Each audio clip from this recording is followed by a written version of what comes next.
My turn.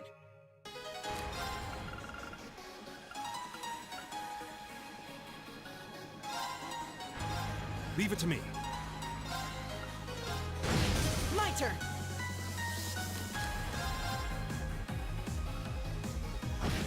Okay.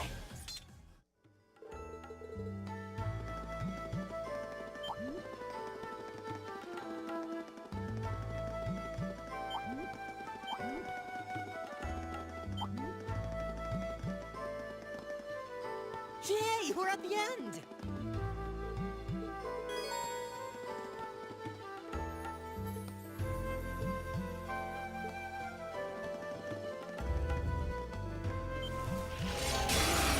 This looks tough. Careful! My turn.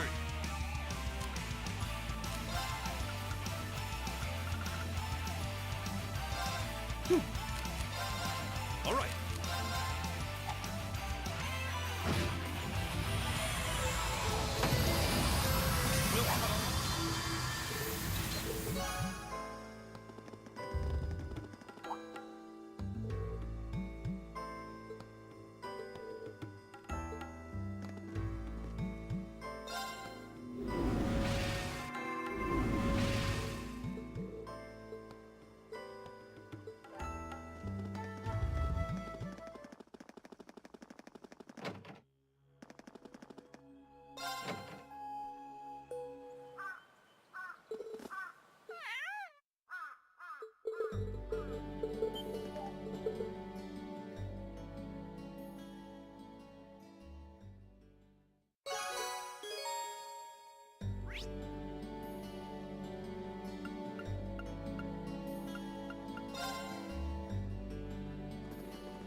Here.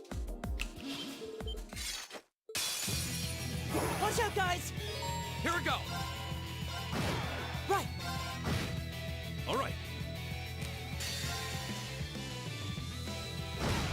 Okay, safe for now.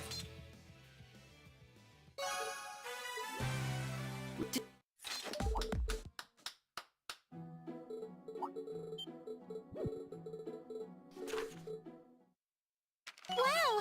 You made it to the highest rank! Well done! Here's a little something from the Academy. You did really...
Wow.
All these windmills sure make the town feel True. pretty laid This scenery back. is surprisingly relaxing.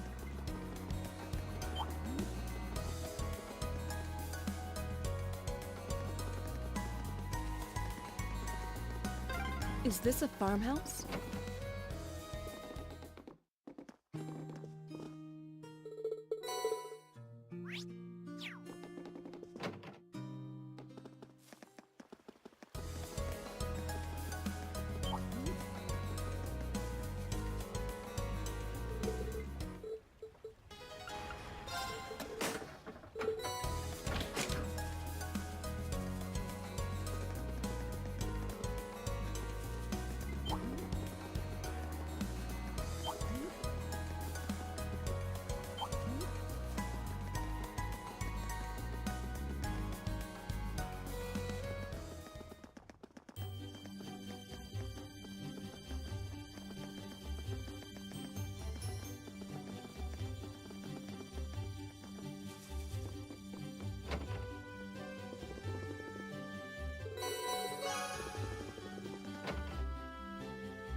This would be a really tranquil area.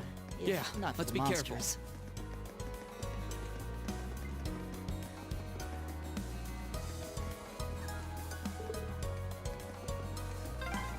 Wow, this farmhouse is...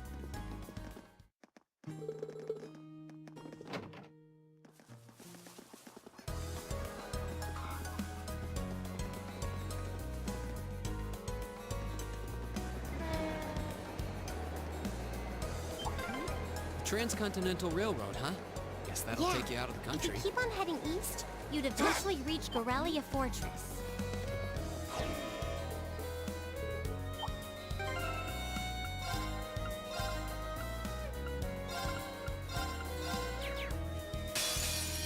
Avert the adversary. Go!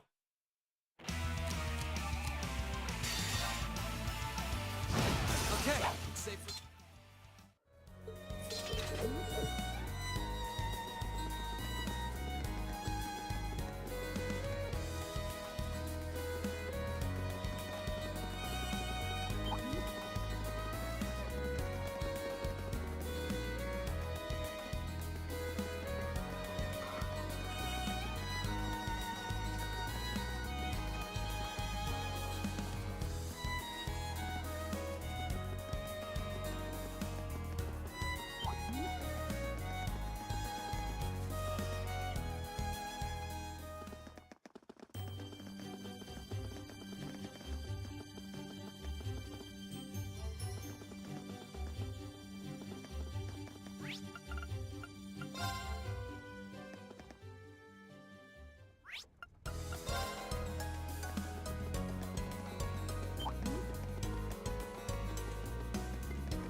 Hammer it!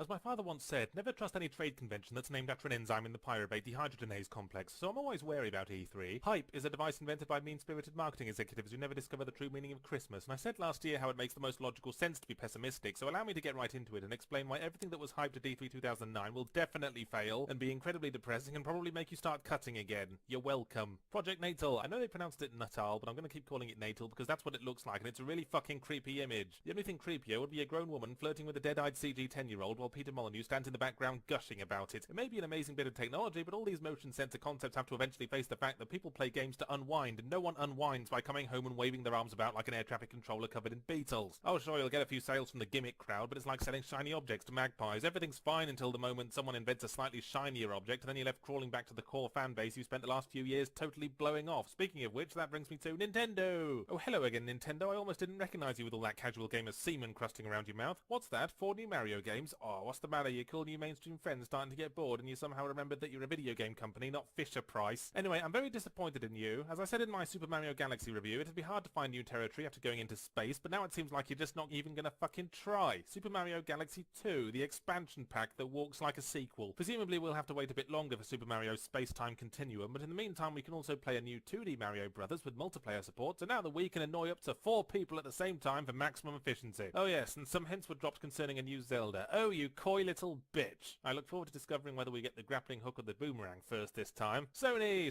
and Microsoft continue their endless one-upmanship with Sony's own motion sensor baby toy that's even creepier than Peter Molyneux's enthusiasm, the iPet. It's the face, I think. It's just a little bit too human. It's like they dressed one of the Rice Krispie elves in a monkey suit and withheld food until he debased himself for our entertainment. But that aside, Sony's all about the exclusive titles. Metal Gear Solid Rising, the latest in the Undead franchise that not even Hideo Kojima's writing can kill. And I've got to say he's outdone himself this time because a lot of his games bore me, but this is the first one that's bored me before it even came out. The Last Guardian by Team Ico is slightly more interesting in that it seems they've just made Ico again, but replaced escorting a recent concussion victim with tearing shit up on a giant monster, which is definitely a positive step. But do bear in mind that the monster in question is far too lovable to survive to the end of a Team Ico game. Quite a few third-party games to get through now, so let's keep it snappy. Assassin's Creed 2! A while ago, the idea got around that Assassin's Creed 2 would be set in the future, like what Assassin's Creed 1 was foreshadowing, but it seems Ubisoft feel that too much innovation all in one go will cause people's heads to explode. So we've instead moved from ancient history to slightly less ancient history. Thank God for that. I was almost getting interested. Uncharted 2, Among Thieves. We certainly are among thieves. Thieves of Tomb Raider, thieves of Indiana Jones. Oh snap! In all seriousness, there's multiplayer now, and the possibility of having to put up with more than one wisecracking Nathan Drake is officially my new vision of hell. Beatles Rock Band. Now that's what I call redundant. It's like saying Badger Mammal, or Inspector Morse Detective, or Harmonix Obvious Cash-In. Alan Wake. Ironically, waking will be the exact opposite of what this game will make you do. Sonic All-Stars Racing. First thought, why the fuck does Sonic the Hedgehog need a car? Second thought, why the fuck does Sonic the Hedgehog need to still exist? Final Fantasy XIV. I feel that anything I could say would be repeating myself, so I'm just going to express my feelings with a strangled noise from the back of my throat.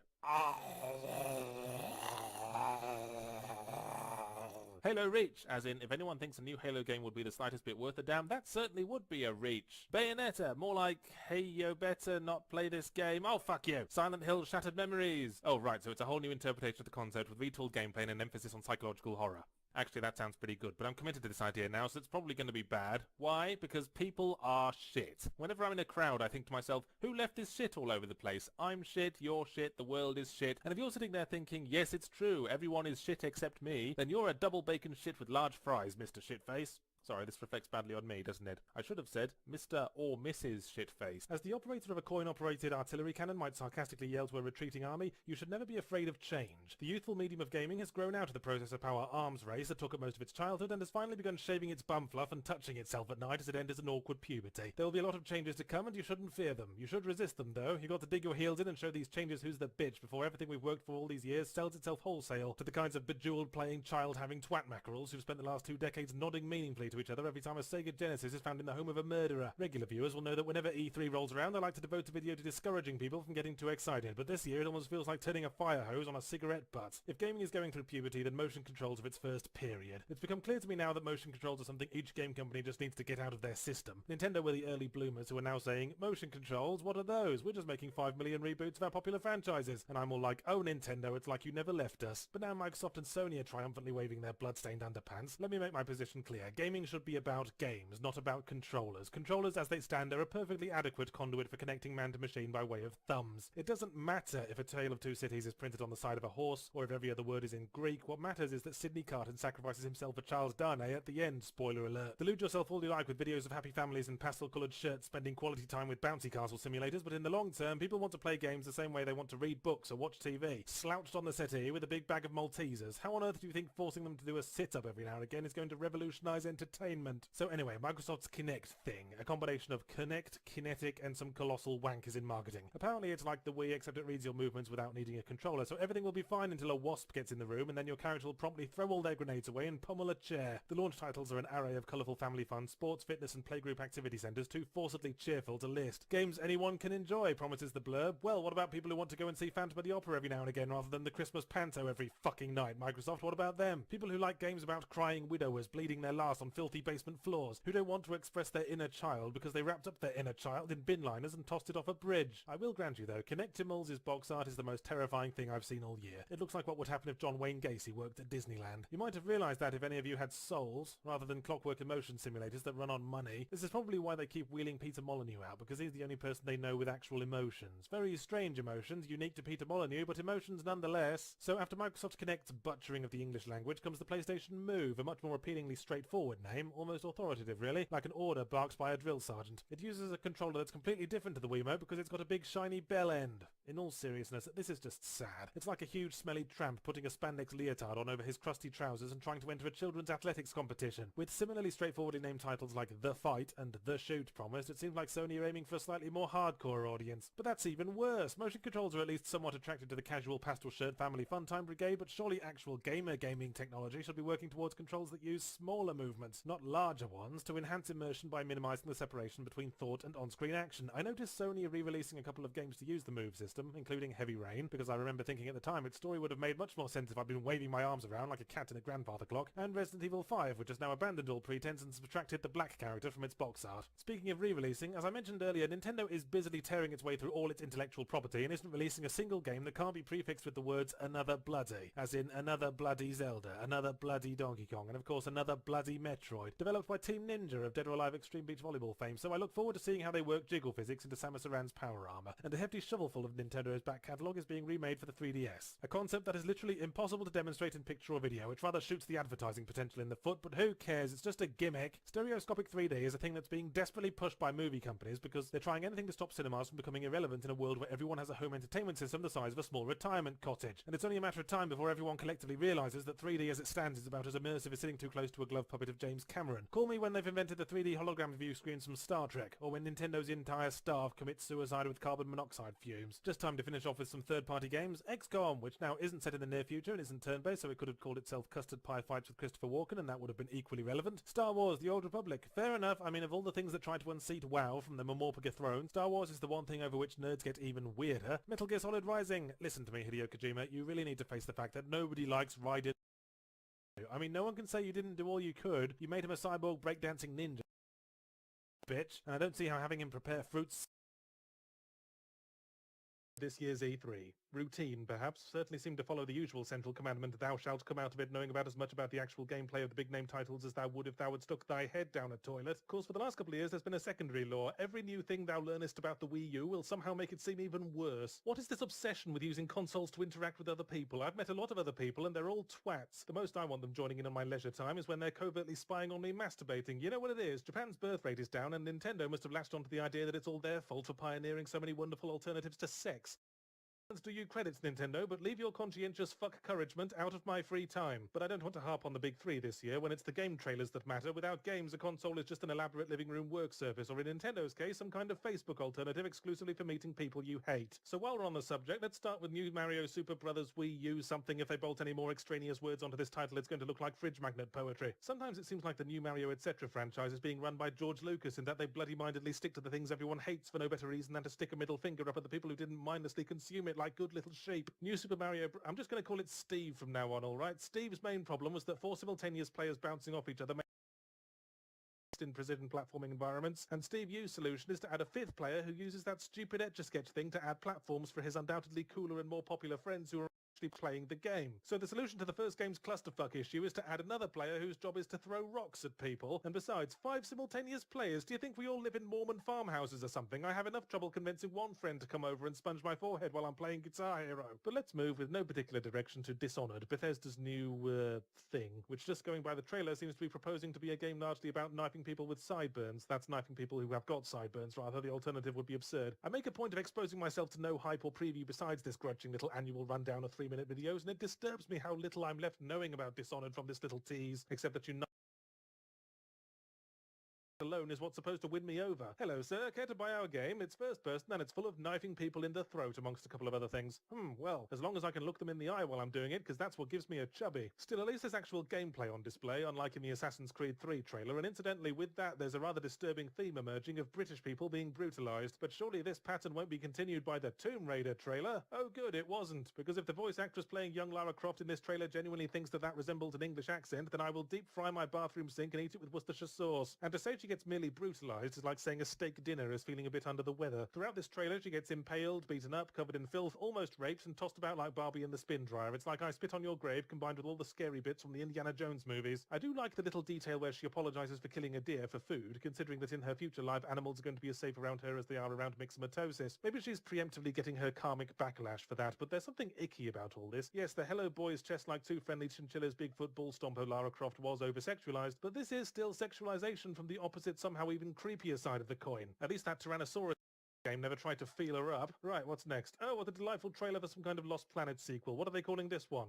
Dead Space 3? Fuck off. Hey, says Dead Space, remember when we were supposed to be a horror series? We hope you don't. I don't want this to turn into Game X looks different to Game X-1, therefore it has changed for the worse, but my problem with this is that we're fine for action. We can stick our hand down any pipe in the house and it will come out covered in warm, greasy action, but there's a niche in AAA gaming right now, a mile wide, for a new, genuinely scary horror franchise, and all we can do is strap guns and giant monsters to what few flimsy horror franchises we have left. Resident Evil, Fear, Dead Space is like taking gruel from African children and feeding it to Oprah Winfrey. But speaking of looking different to Game X-1, Hitman Absolution, and to coin a phrase, what the crucified fuck Christ was that? Even if you take the gender politics out of it, like imagine it's a bunch of burly men in sexy nun outfits, it's so all over the place that it's even more meaningless than pre-rendered trailers usually are. What boggles my mind is the bit where 47 mournfully closes the eyes of a dead kung fu super nun. What the hell kind of tone are we trying to set here? This poor misguided girl, thinks Agent 47, if only the Catholic Church would end their sexy rocket launcher assassin training scheme. Well, I hope you enjoyed another attempt on my part to stem this painful gushing session the industry insists upon annually, and if you have, why not consider hiring my excitement-killing services? Are your kids screaming the house down in the lead-up to Disneyland? 20 minutes in my van and they'll be suddenly kicking the back of your seat all the way to Anaheim. It's a shame I don't have time here to cover every game, but in general terms, do be optimistic, but just exercise critical thought and don't get taken in. If there's no or very little gameplay in a trailer, ask yourself what don't they want to show you? The same bland garbage as always, no doubt. I mean, look at Watch Dogs. That's how you do it. 10 minutes of unedited gameplay showing core mechanics that made my balls heat up and toss restlessly in their sack like kittens to be drowned. Congratulations, Watch Dogs, for winning the inaugural zero punctuation least excruciating of E3 award. If you're gonna get pumped for that, not because you saw an eighth of a second of Master Chief wearing a new hat. Hey, who's excited for the cavalcade of cutting-edge entertainment announced at this year's E3?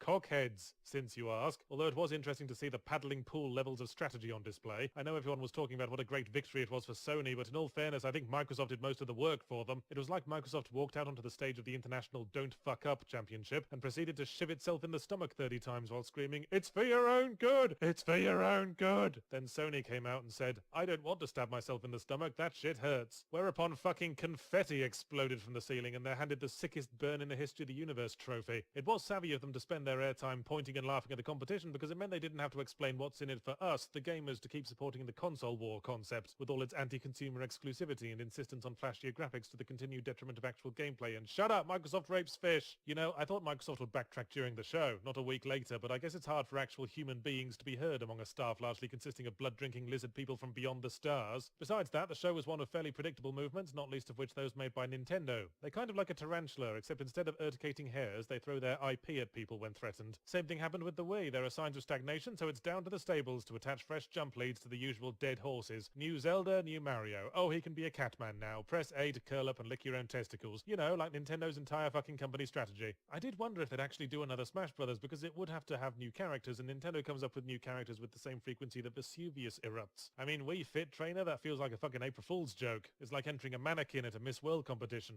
Alright, bad example. Surely the obvious addition would have been Bayonetta, since she's gone all Wii U exclusive on us, but I suppose her pole-dancing pubic hair crotch thrusting might lead to an awkward conversation between Mario and the princess later that night. Anyway, game trailers. I must say, it's nice to see an increase in actual gameplay videos over pre-rendered trailers, which as we all know by now are about as much use in terms of information as showing us the shrink wrap they intend to put around the box. Which is good for us, but not so much for the publishers, as it tends to reveal things they might have preferred we not know about this early. Rise springs to mind. Up until I saw that video, I thought the Spunk Gargle Wee Wee problem was unique to modern shooters, but there it is, dragged along a linear progression of predetermined, barely interactive set pieces through overcrowded war scenes so noisy and chaotic they become totally meaningless, so many NPCs that any contribution you're making is negligible at best, and no context for who you are or who you're slaughtering, except that you are obviously the aggressor and considerably better equipped. The purest essence of Spunk Gargle Wee Wee sloshing about in ancient Rome like the sewer outside the brothel backed up. Now all we need is a derisive pun. Medal of Roma, Aegean warfighter, Corligula of Duty, return to Castle Vulcanstein? I'll work on it. Metal Gear Solid 5: The Phantom Pain: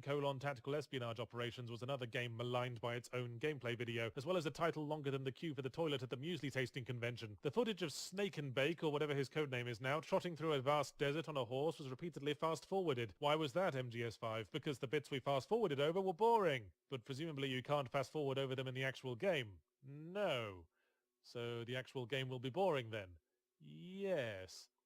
Tell me, did you feel you had to pad it out because you're afraid the runtime will be half over by the time the player has finished reading the title? Metal Gear Solid has gone open world, you see, and if there was a motto for this convention, it might as well have been such and such has gone open world, as in Mirror's Edge 2 has gone open world. And much as we'd like to illustrate that fact in the debut trailer, we'd rather just waste time reminding you of how shit the combat was in the first one, and will continue to be in the second. What's that? You were hoping to see some of the free running gameplay in the free running game? Well, hope into one hand, shit into the other, and see which one fills up first, motherfucker. Speaking of open world, Dead Rising is a series about zombie horror made fun by cleverly juxtaposing it against bright colours and wacky violence. What was that? Colour? Cleverness?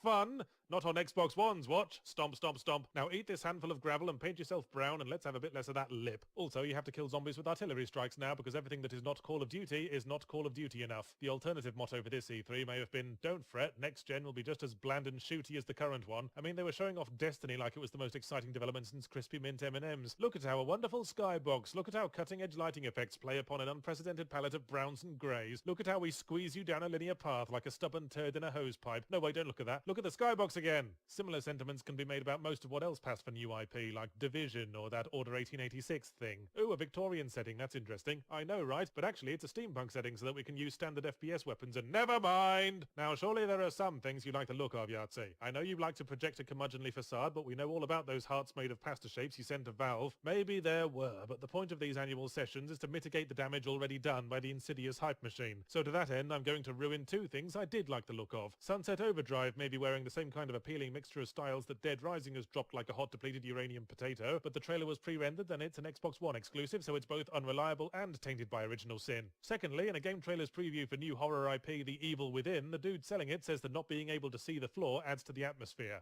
You what? I'm thinking back to all my favourite atmospheric games, and I don't remember thinking, man, it's lucky I can see the floor or I'd be fucking terrified. You know what does help atmosphere, though? Subtlety. Not decorating every room by throwing giblets at the ceiling fan, or chasing us down a linear hallway with a chainsaw before we've even put our keys on the table by the door. Right, that'll do. Just to be safe, though, I'd better go and pound an icicle into my balls.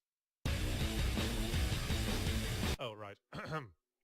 The author wishes it to be known that the bulk of this video was written before the Microsoft DRM backtrack, and he now thinks that games exclusive to Xbox One are no more tainted by original sin than those exclusive to other consoles. He regrets now having to fall back on less popular arguments against next-gen consoles, such as their blind insistence on empty spectacle above all else to make AAA development all the more elitist and prohibitively expensive, the systematic erasure of console gaming history one generation at a time, the flagrantly anti-consumer culture of artificial exclusivity that has created a world in which games are expected to support consoles, in which artwork exists to serve a medium on which artwork is presented, as if the words of a great novel exist to serve paper, or a great film exists to serve a piece of wall onto which it has been projected, and so on and so on and so on. Hey kids, let's see if we can think of 3 words that start with E. Here's one. Excruciating. That'll do for a start. Here's another one.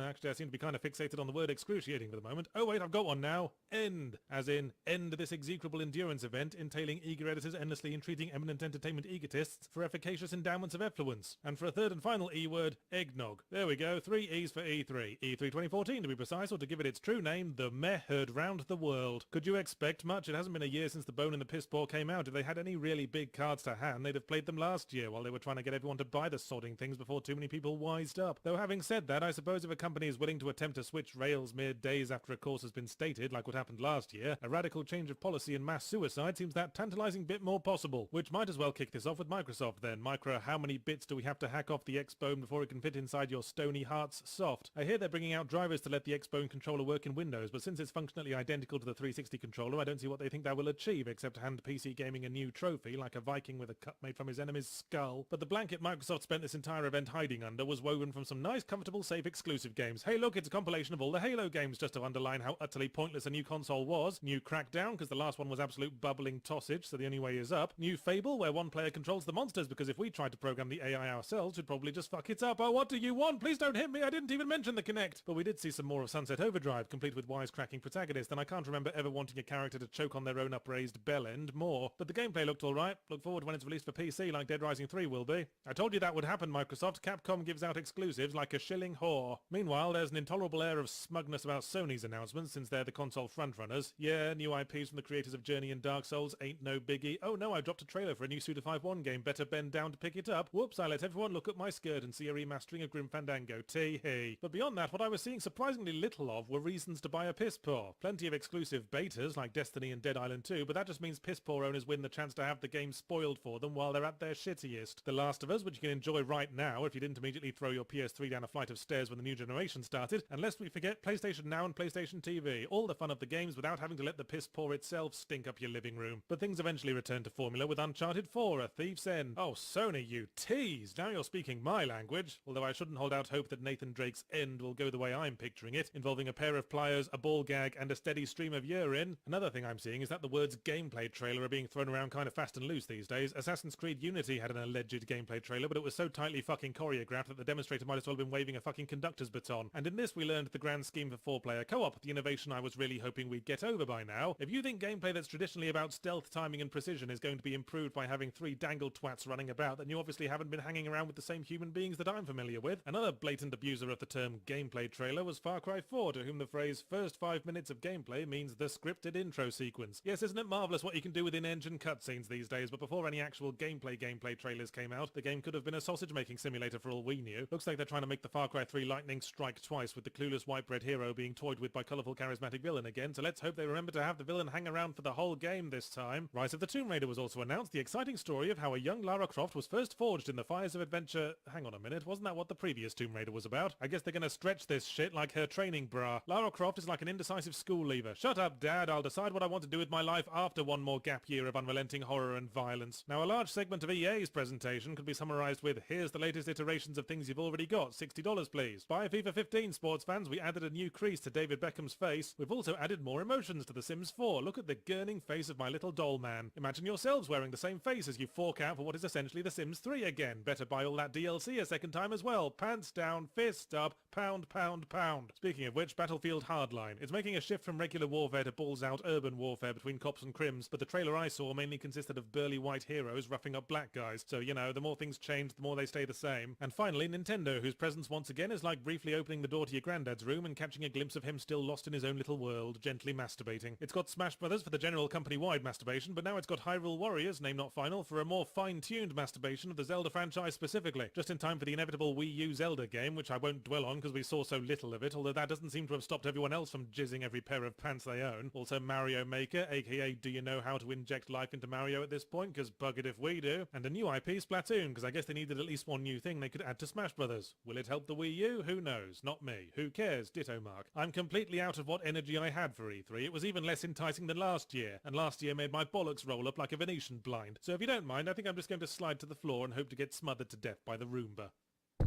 It's that magical time of year when marketing professionals throughout the games industry load up their shotguns and shoot a massive bleeding fake smile onto their faces to misrepresent a whole load of wank until we want to buy it and then tell us we can't have it until Q4 next year. Yes, the E3 hype train has pulled into the station for another year to unload a few tons of liquid shit onto the platform and then speed off cackling into the night. But as I write this introduction before the first press conference begins, I don't mind admitting to a quiet hope that things may be a little different this year. Perhaps they might even announce some things that haven't already been leaked. Also, VR tech may finally be making its move. The claim that motion controls would enhance immersion was always about as believable as the claim that a sledgehammer can enhance a Fabergé egg, but I genuinely believe that VR represents the way forward for immersive gaming. If they can iron out that whole playing it for more than an hour makes my stomach want to crawl up my throat and file divorce proceedings against my inner ear problem. But of course, Oculus already did its pre-E3 announcement that it was jumping into bed with Microsoft. Yowza, could have broken that more gently, Oculus. You don't come out to your parents in a Christmas card. An Xbox One controller will ship with it like a rich snot buying his way into the popular kids club, and you can stream Xbox One games onto it. There was a video of someone playing a third-person game on a screen in a virtual living room, which I'm guessing is their entry for the Piers Morgan for President Total Pointlessness Award. And also, there's going to be a special two-handed controller that incorporates... No!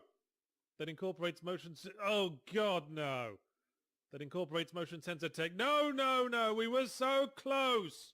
We were almost free! Why must we forever carry our failures around with us like a scrotum full of horseshoes? Oh, you could pick up a virtual gun with your actual hand and fire it, because that's what I want added to the process of shooting an enemy, isn't it? My noodly wrist groping for something that isn't there like a castrated wanker. Hey, Captain Scott, how about we make sure we can actually get to the South Pole before we start making plans to erect the Statue of Liberty there? Bethesda's entire press conference was apparently being run by Captain Obvious. In it, we learned that Doom is gory, and that Fallout 4, which was already available for pre-order to people with some kind of pathological hatred of their own money, is a Fallout game. But if there's been too much action, narrative and exploration in Fallout games for your tastes, and you'd rather have spent your time messing around with the Sims building editor, then Fallout 4's got you covered. For everyone else, Fallout 4 talks up the illusory holy grail of total freedom, but a game where the player can do anything is a game that focuses on nothing. Also, there was Dishonored 2, whoops, Butterfingers dropped my honor again, but perhaps it would be quicker to skip pre-rendered trailers as they tell us nothing except, hey, this is a thing that may someday exist.